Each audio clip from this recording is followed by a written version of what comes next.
So this is just a continuation on how to get the result in t-test using Microsoft Excel.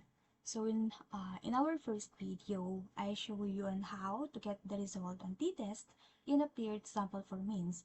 But in here, I will show you on how to get the result in t-test in two sample assuming equal variances. We will use this t-test two sample assuming equal variances kasi there are two groups here. So by the way, here is the question. 10 freshman pupils, each from the public and private elementary schools in Kamiling, were randomly selected and took the high school admission test in TAU. Determine which type of school, public or private, has better performance based on the raw scores of their students. So by the way, this is not mine. The data here is not mine. This is from my professor in basic statistics in my masteral education. Okay. So let's start. Just like what we did in our first video, just click the data button and then data analysis. And in our first video, we used the t-test period to sample for means. But in here, we will using the two sample using equal variances. Click this one and then click OK button. And we also have here the variable 1 and the variable 2. Just like what we did in our first video, just click the first column and then the second column. And don't forget to click the labels and OK button. There you have it. You have the result on our example.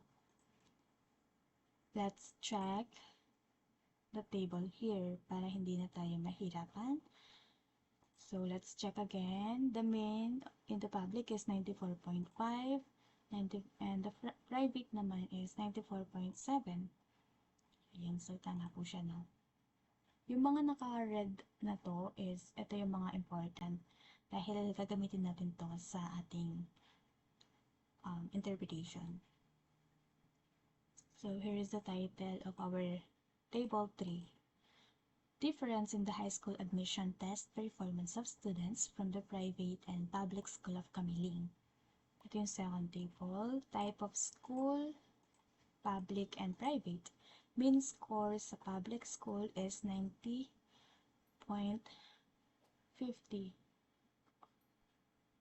Wait, 90.50. So may manipulation na siguro to. Let's manualize. Mean public 94.5.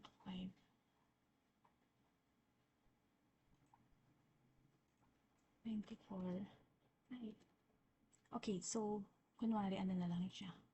Since may manipulation na to ano na lang, kunwari ito na lang. Don't mind this table na. Ito na yung given example natin. Kasi yung given example na to, ito na yung kanyang interpretation. So for example, yung public is 90.50 and then yung private, yung mean score ng private school is 94.70 and then the t computed value is 0.14444 and the t critical value is 2.10. Probability value is equal to 0.8867. So again, if the probability value is less than 0.01, it means high significant. And if the probability value is less than 0.05, means significant difference. But here, since above 0.05 siya, so yung gagamitin natin word is no significant difference. So ito na yung interpretation ng ating table 3. Table 3 shows that there is no significant difference in the admission test performance of students graduated from the private and public school, since the t computed value is less than t critical value. T computed value is less than t critical value. Mas mababa po yung t computed value dun sa t critical value. And the probability is greater than 0.05. Ito, mas mataas siya sa 0.05. Kaya, naging no significant din siya. So this means that whether the students are graduate of the private school and the public school, their performance will just be the same or comparable. When you get or when you are using no significant difference, dapat yung dito sa second sentence is just the same lang yung result or just comparable. Ayan. So in our part 3 on t-test, I will show you on how to get the unequal data naman.